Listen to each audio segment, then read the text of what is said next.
వారాహిదేవి గుప్త నవరాత్రుల్లో ఇది 7వ రోజు పూజ. 7వ రోజు సప్తమి. సప్తమి రోజు అమ్మవారిని శాకంబరీదేవిగా భావించి పూజిస్తే చాలా మంచిది.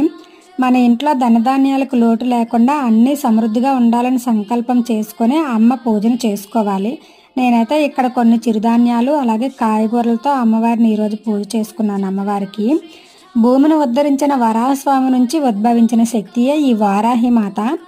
ఈ అమ్మవారు సాక్షాత్ భూదేవి స్వరూపమే. ఈరోజు భూమిలో దొరికే చిరుధాన్యాలు, కాయగూరలు, పళ్ళు ఇవన్నీ అమ్మవారికి పెట్టి అమ్మ పూజను పూర్తి చేసుకోవచ్చు. అమ్మవారు పగటిపూటంతా భూ సంచారం చేసి సూర్యాస్తమయం అయిన తర్వాతే పూజలు అందుకుంటారు. అందుకనే అమ్మవారికి రాత్రి సమయంలోనే ఎక్కువగా పూజలు చేస్తారు. మీరు గమనించినట్లయితే అమ్మవారికి ఒక చేతిలో రోకలి, ఒక చేతిలో నాగలి ఉంటుంది.